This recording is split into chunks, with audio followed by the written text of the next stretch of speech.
कितना भीड़ है और बहुत लोग हैं, सब घर जाने के लिए इंतजार कर रहे हैं। और आप देखें इस महाकुंभ का सबसे बड़ा, मैं सच्चाई आपको बता रहा हूँ, आपके पास में टिकट कंफर्म है, लेकिन आप जब ट्रेन प्लेटफॉर्म पे आती है तो आप गेट खोलने के लिए ठकठकाते हैं, रोते हैं कि भाई गेट खोलो, मुझे अंदर जाना है, मेरा सीट है, लेकिन वो इंसान गेट नहीं खोलेगा आपका। और है इस तरीके से किसी को, मतलब किसी भी इंसान को बेइज्जत करके मार देना, ये कर देना, वो कर देना, मतलब कोई भी इज्जत नहीं है किसी भी इंसान का, रत्ती भर का इज्जत उत्तर पुलिस नहीं दे रही है। ये लोग 8 घंटे से 10 घंटे से कोई 24 घंटे से इंतजार कर रहे हैं ट्रेन का, लेकिन किसी को कुछ भी पता नहीं है कि उनका ट्रेन कब आएगा और ट्रेन कब उनको छोड़ेगी और उनको सीट भी मिलेगी कि नहीं मिलेगी। रेलवे सबसे घटिया काम कर रही है अभी के वक्त में, जबकि रेलवे को सबसे अच्छा काम करना चाहिए इस महाकुंभ में। इस महाकुंभ का man of the match railway को कहा जाएगा। नमस्कार, आप देख रहे हैं नवाचार भारत में, आपके साथ मनीष कुमार। मैं महाकुंभ आया हूँ और मेरी जो जर्नी रही है मैं आपसे वो शेयर करना चाहता हूँ। सबसे पहली बात है कि इस महाकुंभ का man of the match railway को कहा जाएगा। मुझे जहाँ तक समझ में आया है, हर खेल का एक मैन ऑफ द मैच होता ही है, और इस खेल का मतलब इस महाकुंभ का man of the match railway रहा है। वो इसलिए महाकुंभ खत्म होने वाला है, 26 तारीख को महाकुंभ ऐसे खत्म हो जाएगी। रेलवे ऐसी भूमिका निभाई है इस महाकुंभ में, लोग काबिले तारीफ कर रहे हैं रेलवे का। मतलब मैं आपको किस तरीके से बयां करूं, मेरी जो एक्सपीरियंस रही है, मैं जहां से ट्रेन, पहले क्या हुआ कि हम सोचे कि चलो भाई महाकुंभ चलते हैं, तो हमने IRCTC को एप्लीकेशन को मैंने ओपन किया, तो हमें बहुत सारा टिकट दिखा। मैंने टिकट को काट लिया और टिकट काटने के बाद में मैंने 2 टिकट काटा था। जब मैं प्लेटफॉर्म पे आया, मुझे लगा कि भाई मेरा टिकट है तो मैं आराम से बैठ करके महाकुंभ प्रयागराज जाऊंगा, फिर उसके बाद मैं स्नान वगैरह करूंगा। जब मैं उस स्टेशन पे पहुंचा था और मैं स्टेशन में पहुंचा था, मुझे पता भी नहीं था कि मेरे सीट का क्या होगा। जब मैं स्टेशन में पहुंचा तो रेलवे उस बोगी में ना खच लोग भरे हुए थे, मतलब पता ही नहीं चला कि हमारा सीट कौन सा है। और हम बोले कि उठ जाइए, हमको भी बैठने दीजिए, हमने पैसे दिए हैं, और प्लीज बहुत मतलब गिड़गिड़ाया, तब एक सीट मिला जाकर के, 2 सीट में से एक, और भी बहुत ऐसे करके आया मैं। तो मतलब मैं क्या ही बताऊं, अगर आप किसी भी शहर से, रेलवे का ये अभी दुर्भाग्य है कि आप 3rd AC का टिकट कटवाते हैं, 2nd AC का कटवाते हैं, 1st AC तो अलग की बात है, उसमें थोड़ा सा रहता है व्यवस्था। स्लीपर क्लास तो वैसे भी गया है और जनरल क्लास तो वैसे भी है। मतलब अगर ओवरऑल 10 में से रेटिंग देना हो रेलवे को, 2 रेटिंग देंगे, इसीलिए तो मैन ऑफ द मैच है रेलवे। जब मैं वहाँ से आ गया, मैं प्रयागराज जब उतरा, जहाँ से मैं किसी भी तरीके से बैठ गया, क्योंकि पैसा दिया था और मन बन गया था नहीं कुंभ जाना है, स्नान करना है। तो मैं जब ये चीज़ें कर करके जब मैं प्रयागराज कल रात को पहुँचा, यहाँ पे इतनी खराब व्यवस्था थी इस प्रयागराज में स्टेशन पे। मैं एक बात बताना चाहता हूँ, उत्तर पुलिस के पास में कितनी कैपेसिटी है लोगों को बर्दाश्त करने की, ठीक तरीके से मैनेजमेंट नहीं कर पा रहे हैं। हमें तो लगा था कि स्पेशल फोर्स आया जाएगा, इस महाकुंभ को पूरी तरीके से डिज़ाइन करेगा, वही सब कुछ को आगे लेके जाएगा, स्पेशल फोर्स। लेकिन स्पेशल फोर्स मुझे यहाँ पे कहीं दिखाई नहीं दिया, मुझे नज़र ही नहीं आया।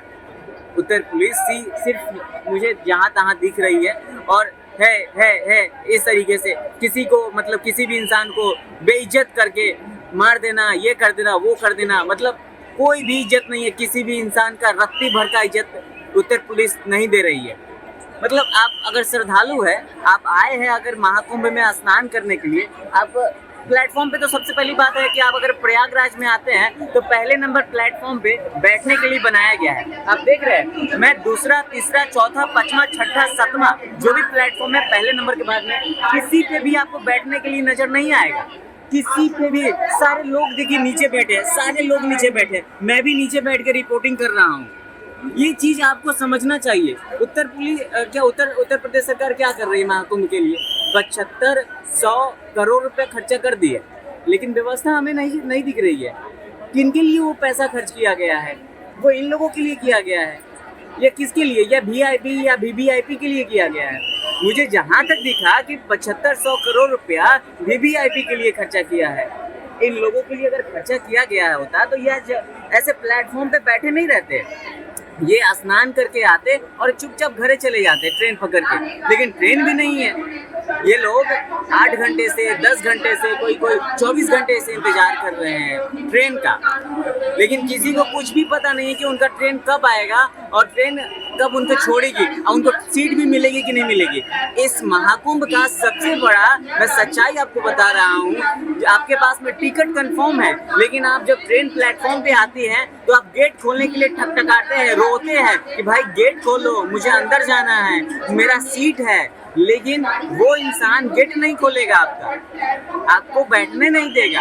और उसी बीच में आधे मतलब करीबन 10 से 15 मिनट ट्रेन रुकती है, ट्रेन खुल जाएगी, ना आप बैठ पाएंगे ना और आप अपने घर जा पाएंगे। तो ये चीजें जो है, मैं सभी लोगों से बोलना चाहूँगा 26 तारीख तक महाकुंभ है, मत आइए। बहुत ही खराब व्यवस्था है। अगर आप आ भी जाते हैं तो ऑन रोड आइए।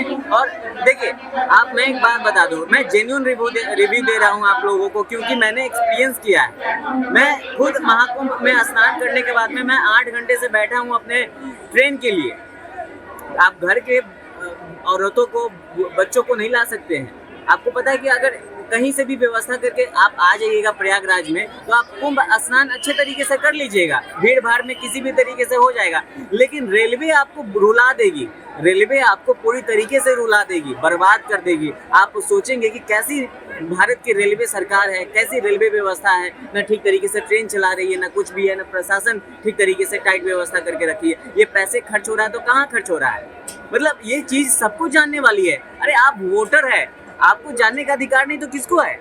आपको वोट देते हैं ना। जब वही सरकार, जब आप उत्तर प्रदेश सरकार, हमको लगता है कि जहाँ तक ये महाकुंभ है ना, सिर्फ प्रयागराज वासियों के लिए है। जो प्रयागराज में रहते हैं, जाते हैं, स्नान करके आ जाए, उनके यहाँ पे उनका घर है, उन्हीं के लिए महाकुंभ बना है। हमको नहीं लगता किसी और के लिए बना है। ये सच्चाई है। अगर आपको जो लगे वो आपकी प्रतिक्रिया है।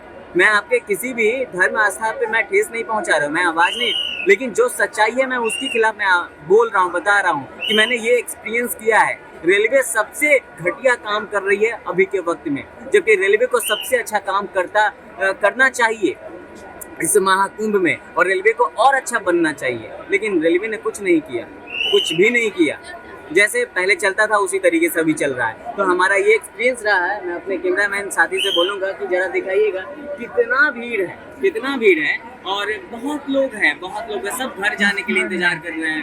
और आप देखेंगे सभी को स्नान करके आ चुके हैं, अपने बोरिया बिस्तर सब कुछ रखे हुए हैं।